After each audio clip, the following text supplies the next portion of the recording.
lie there in that old curiosity shop.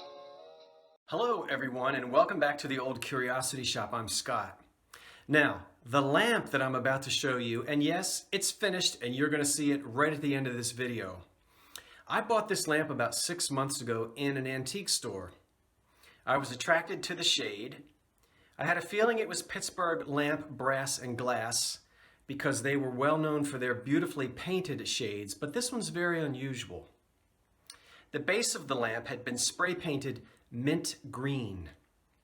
I took a chance and bought the lamp, brought it home, examined it closely, and indeed I did find the Pittsburgh Brass, Glass, and Lamp Company logo on the base. Wonderful. Then I took a look at the base and was able to scrape off some of the green paint, and indeed underneath the original patina was ivory, an ivory color.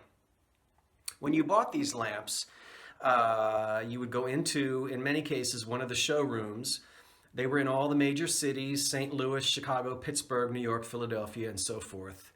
You could go into a showroom, Pittsburgh as well, choose your lamp, and you could even choose the color that you wanted on the base, the patina that you wanted. Tiffany did that as well.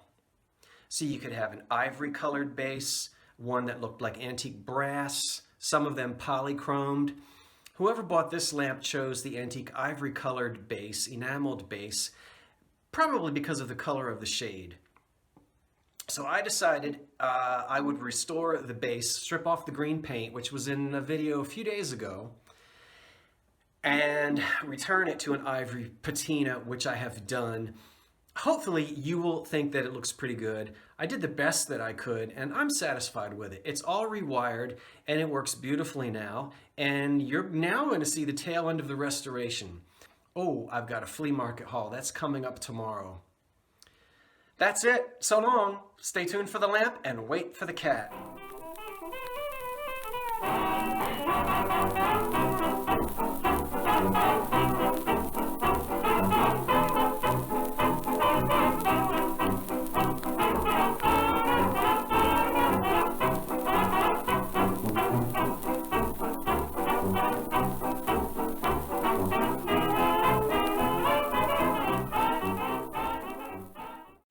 Happy, joy, I got this socket apart and it was a mess.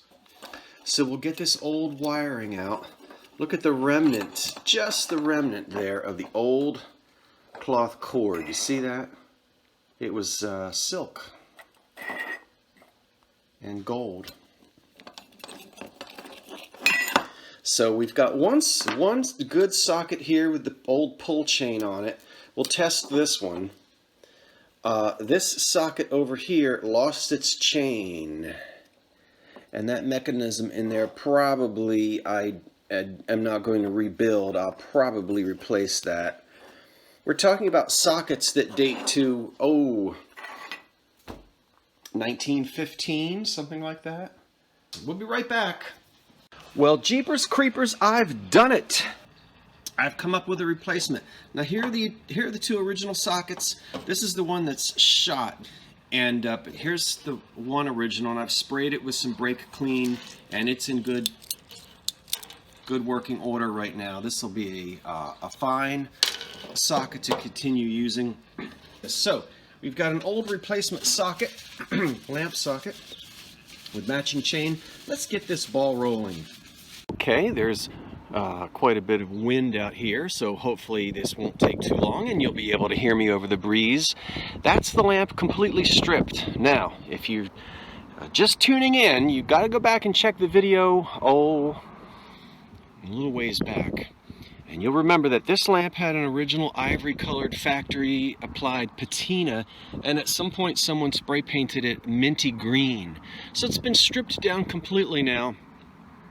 And I'm going to try to build up the best I can an old-fashioned ivory-looking patina that might be similar to what was on it. So what I'm going to do is put a primer on it in a flat white. And then I'm going to use, what is that called? Satin Almond. Satin Almond. Sounds like a nightclub performer.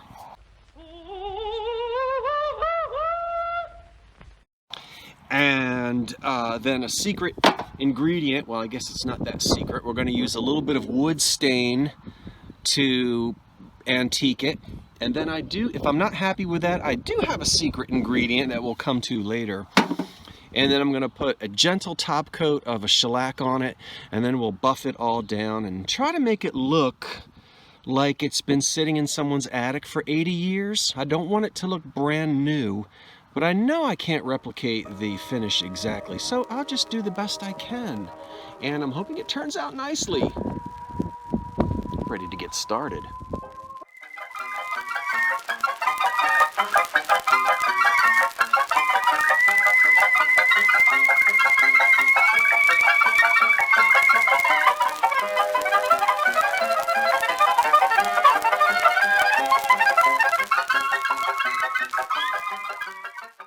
Well, now that all the paint has dried, my goal is to rough it up a little bit.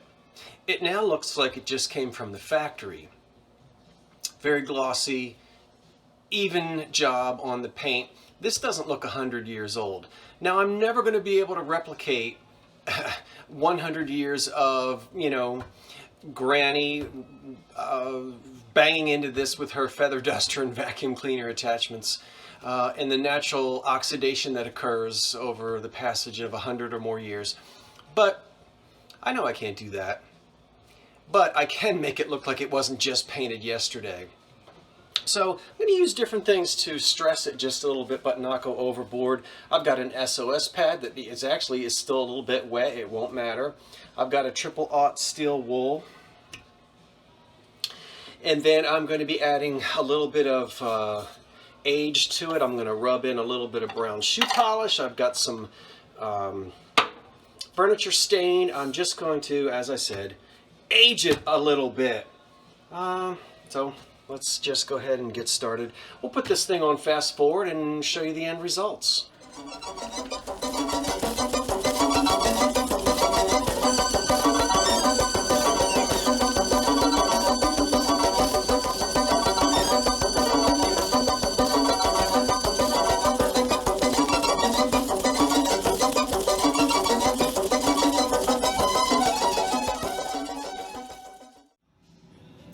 Very subtle, as I've said. I could have been a little more aggressive, but let's just say this lamp was well taken care of. So now I have a finish that's got a little bit of wear, a little bit of depth to it. I think I'm happy with that. So I haven't put my top coat on here, but let's get the shade rewired. You don't need to see me do that again, and we'll get this thing lit up and enjoy it together. Well, drat. Anything you do, you always have to be prepared for something, and something usually does go wrong. Now, this is one of the original 1910 era sockets, which I was going to reuse. And in my hastiness to get this lamp finished, I went to tightening a screw on the inside, that screw right there, and I forgot that underneath of these screws, at that time, in those days, they used little bit of ceramic, almost like just a drop of wax, or as a gasket, and it would be underneath of that screw right there. And boy, I went to tighten it, and it popped, cracked, crumbled to pieces. That doesn't mean that I can't rebuild this socket. I can. It's just that I'm going to have to get something which I can put under there as an insulator. You can see it's right under there. So the brass socket is loose. We can't use this. I did cut off the chain because I did need that old chain with the little pull, the round ball pull at the bottom. So I did recycle the chain. Anyway, finally there's a new socket inside the old housing on that lamp, and it's finished. Let's go look at it. Okay, that's it. There it is.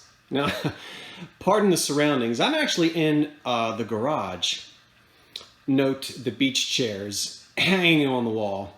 And but there's an old antique table, and there's the Victorian print that I got at the flea market behind the lamp. And the lamp is finished, and it's turned on. And let's go and look at how beautiful this shade is when it's all lit up.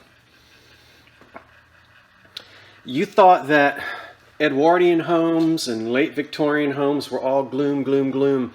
Well, I don't believe this was a very, I don't want to say popular shade, but I've not been able to find this shade anywhere, and I've really been searching through Pittsburgh lamp, glass, and glass, you try to say that. Pittsburgh Brass Lamp and Glass Company. Been going through catalogs and searching, and I can't find the shade. So it would have been somewhat unusual in this arts and crafts sort of style. And I said it before and I'll say it again, it reminds me of a piece of Newcomb College pottery. It's all lit up, the heat cap is on there, and of course you could spin it so whichever way you want the shade to face your living room. And then down here on the base you can see once again just my slight little stressing, cleaning, and or rather aging I should say. And then we'll go up here and we've got, let's get up in there. There are the old sockets. I've got new light bulbs in there, of course, but I've got the old-fashioned, I kept the old sockets, yeah, and the old pull chains with the balls here on the end. Now, whoever owns this lamp next, if they want to distress the base even more, they could do that. But I think it looks nice the way that it is, and I probably wouldn't do anything else. Probably wouldn't do anything else to it. So again, this would date anywhere from 1910 to 1925. It's kind of difficult to say unless I can actually find it in the catalog, which as I said, I haven't been able to do. But let's just look at that shade one more time. The shade is in such fantastic condition, and in lamps like this, as you know, the value is almost always in the shade. I'm happy with my decision to return the base to the ivory color, which was what, as we know, was originally on this particular lamp. I think it complements the bright color of the shade and looks better than if I had bronzed it or put an antique brass type of patina on it. So I hope it meets with your approval.